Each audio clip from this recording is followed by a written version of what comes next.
Film की कहानी की शुरुआत एक सामान्य सुबह से होती है।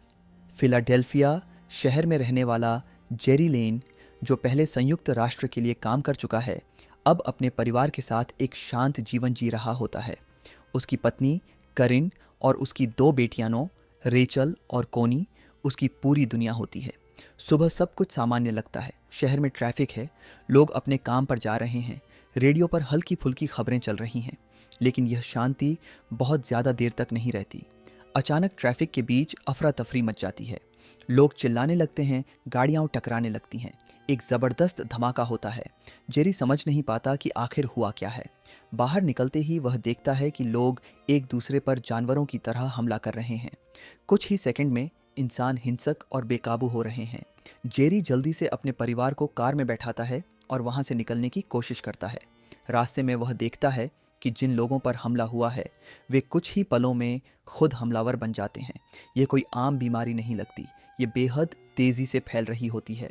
जेरी गौर करता है कि जैसे ही कोई इंसान काटा जाता है या खून के संपर्क में आता है, कुछ ही सेकंड में उसकी पूरी पर्सनैलिटी बदल जाती है। आंखें बेजान हो जाती हैं, शरीर हिंसक हो जाता है और वह बिना सोचे समझे दूसरों पर हमला करने लगता है। ये कोई धीमी प्रक्रिया नहीं है, यह बिजली की गति से फैलने वाला संक्रमण है। शहर पूरी तरह से अराजकता में डूब जाता है। पुलिस, एम्बुलेंस, फायर ब्रिगेड सब बेबस नजर आते हैं। मोबाइल नेटवर्क काम करना बंद करने लगता है। रेडियो और टीवी पर अधूरी और डर फैलाने वाली खबरें आने लगती हैं। जेरी को समझ में आ जाता है कि यह एक ग्लोबल संकट है। जेरी अपने परिवार को एक सुरक्षित जगह पर ले जाने की कोशिश करता है। वे एक अपार्टमेंट बिल्डिंग में शरण लेते हैं, लेकिन वहाँ भी हालात ज़्यादा देर तक सुरक्षित नहीं रहते। लोग आपस में लड़ने लगते हैं, खाने पानी की कमी होने लगती है और हर किसी को डर सताने लगता है कि अगला संक्रमित कौन होगा। जेरी की पुरानी यूएन पहचान सामने आती है। उसे एहसास होता है कि अगर वह बाहर नहीं निकला तो उसका परिवार किसी भी पल खतरे में पड़ सकता है। तभी उसे संयुक्त राष्ट्र से संपर्क किया जाता है। अधिकारी उसे बताते हैं कि दुनिया भर में इसी तरह की घटनाएं हो रही हैं। एशिया, यूरोप, अफ्रीका, कहीं भी हालात काबू में नहीं हैं। यूएन जेरी से मदद चाहता है क्योंकि उसे संकट प्रबंधन और खतरनाक इलाकों से लोगों को निकालने का अनुभव है। बदले में वे उसके परिवार को सुरक्षित रखने का वादा करते हैं। परिवार से अलग होने का फैसला यह जेरी के जीवन का सबसे मुश्किल फैसला होता है। एक तरफ उसका परिवार है, दूसरी तरफ पूरी मानवता। लेकिन वह जानता है कि अगर वह इस मिशन में सफल होता है तो शायद पूरी दुनिया को बचाया जा सकता है। जेरी अपने परिवार को एक सुरक्षित सैन्य जहाज पर पहुंचाता है। जहाज समुद्र में है, जहां संक्रमण फैलने की संभावना कम है। अपनी पत्नी और बेटियों को अलविदा कहते समय जेरी अंदर से टूट जाता है, लेकिन वह खुद को मजबूत रखता है।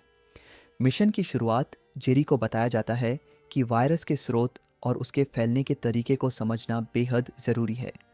दुनिया को बचाने का एकमात्र रास्ता है। पहला संक्रमण कहाँ से शुरू हुआ और यह इतनी तेज़ी से क्यों फैल रहा है? यहीं से जेरी का खतरनाक सफ़र शुरू होता है। ऐसा सफ़र जो उसे युद्धग्रस्त शहरों, टूटती हुई सरकारों और इंसानियत की आखिरी उम्मीदों तक ले जाएगा। जेरी लेन का मिशन अब आधिकारिक रूप से शुरू हो चुका होता है। वह एक सैन्य विमान के जरिए अपने पहले गंतव्य की ओर रवाना होता है, दक्षिण कोरिया। उसे बताया जाता है कि वहां किसी सैन्य बेस पर इस संक्रमण से जुड़ी अहम जानकारी मिल सकती है। कहा जाता है कि शुरुआती मामलों में किसी तरह का पैटर्न देखा गया था, जिसे समझना बहुत ज़रूरी है। विमान के अंदर माहौल बेहद गंभीर होता है। सैनिक खामोश हैं, हर किसी की आंखों में डर साफ दिखता है। जेरी जानता है कि यह सिर्फ एक मिशन नहीं, बल्कि इंसानियत को बचाने की आखिरी कोशिश है। बेस के आसपास सन्नाटा है, लेकिन यह सन्नाटा शांति का नहीं, बल्कि मौत का संकेत देता है। सैनिक बेहद सतर्क हैं, हर दिशा में हथियार ताने हुए। यहाँ जेरी की मुलाकात एक सीआईए एजेंट से होती है, जो महीनों से इस वायरस पर नज़र रख रहा होता है। वह एजेंट बताता है कि शुरुआती रिपोर्ट्स में एक शब्द बार बार सामने आया था, जेरूसलम। यही पहला ठोस सुराग बनता है। बेस में मौजूद डॉक्टर और वैज्ञानिक जेरी को वायरस के व्यवहार के बारे में बताते हैं। ये कोई साधारण जॉम्बी संक्रमण नहीं है। ये सोचने समझने की क्षमता को पूरी तरह ख़त्म कर देता है और इंसान को केवल एक चीज़ सिखाता है, हमला करना। संक्रमण का समय बेहद कम होता है। कुछ ही सेकंड में इंसान पूरी तरह बदल जाता है। यही वजह है कि सेनाएं, पुलिस और सरकारें कुछ भी करने से पहले ही हारने लगती हैं। जेरी और उसकी टीम बेस के अंदर आगे बढ़ती है। अचानक अंधेरे में एक संक्रमित व्यक्ति सामने आ जाता है। घबराहट में एक सैनिक गोली चला देता है। गोली की आवाज़ पूरे बेस में गूंज जाती है। यही एक गलती पूरे मिशन को खतरे में डाल देती है। जमीन के नीचे छिपे सैकड़ों संक्रमित आवाज़ सुनते ही बाहर आने लगते हैं। कुछ ही पलों में बेस पर हमला हो जाता है। अफरा तफरी मच जाती है। सैनिक जान बचाने के लिए भागने लगते हैं। जेरी को समझ में आ जाता है कि अगर वे अभी नहीं निकले तो कोई भी जिंदा नहीं बचेगा। वह तेजी से रनवे की ओर भागता है। हर तरफ संक्रमित लोग दौड़ रहे होते हैं। गिरते हुए सैनिक, चीखें और गोलियों की आवाज़ें। किसी तरह जेरी और कुछ लोग विमान तक पहुंचने में कामयाब हो जाते हैं। विमान उड़ान भरता है, लेकिन इस दौरान कई लोग मारे जा चुके होते हैं। यह मिशन जेरी को एक सच्चाई दिखा देता है। यह युद्ध इंसानों और जॉम्बीज के बीच नहीं, बल्कि समय के खिलाफ है। जेरूसलम, ये वही नाम है जो कोरिया में बार बार सुनाई दिया था। जेरी के मन में सवाल उठता है, अगर पूरी दुनिया बर्बाद हो रही है तो जेरूसलम अब तक सुरक्षित कैसे है? जैसे ही जेरी शहर में प्रवेश करता है, वह एक हैरान कर देने वाला नज़ारा देखता है। शहर के चारों ओर एक विशाल दीवार खड़ी होती है। इजराइल सरकार ने शुरुआती चेतावनियों को गंभीरता से लिया था और समय रहते खुद को अलग कर लिया था। यहाँ जेरी को समझ में आता है कि समस्या को जल्दी पहचानना ही बचाव की पहली सीढ़ी है। जेरूसलम में लोग जिंदा हैं, गा रहे हैं, प्रार्थना कर रहे हैं।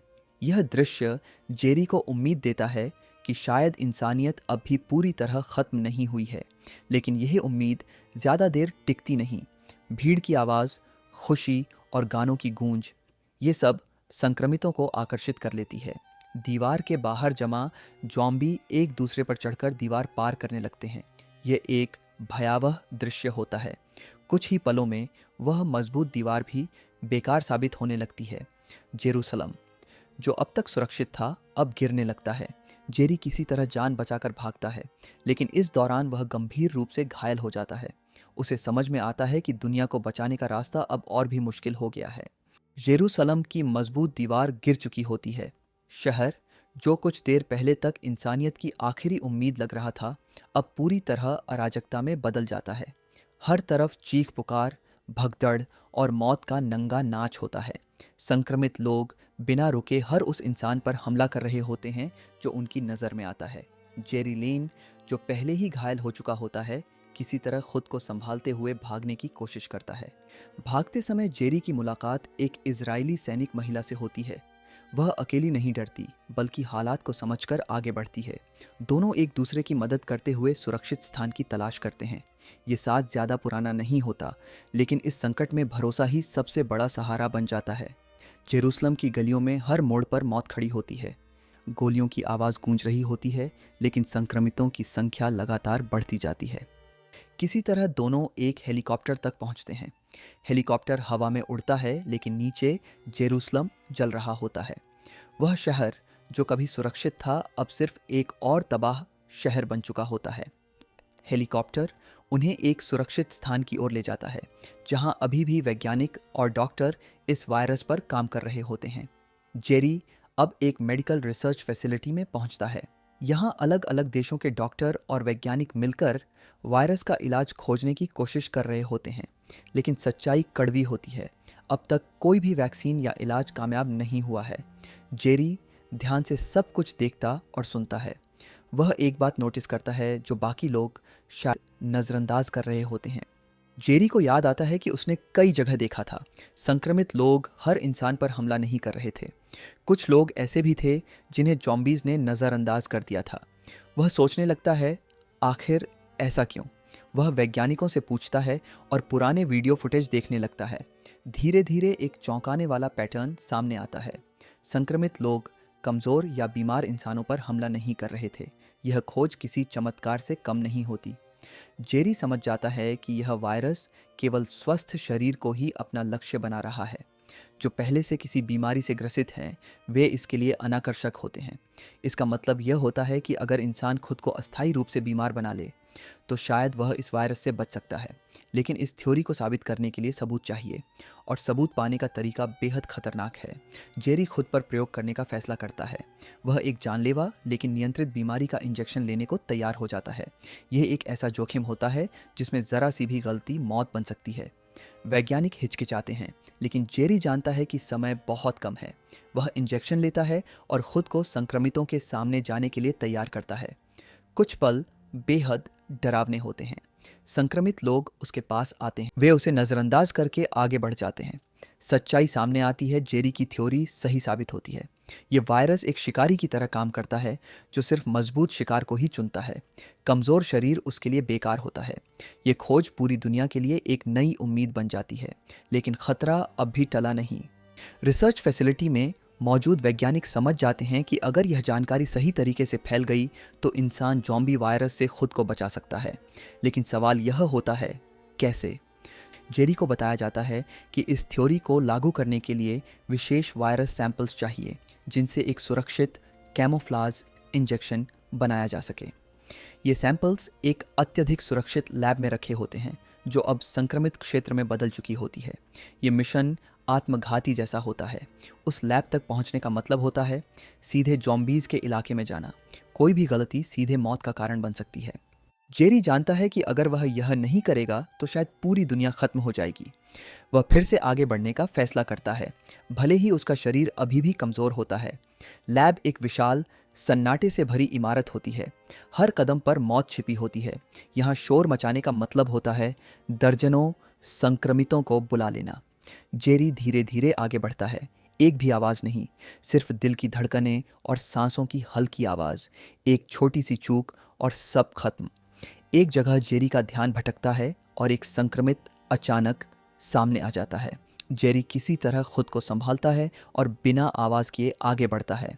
यह पल उसकी हिम्मत और धैर्य की सबसे बड़ी परीक्षा होती है। आखिरकार वह उस कमरे तक पहुंच जाता है जहां अलग अलग घातक बीमारियों के सैंपल रखे होते हैं।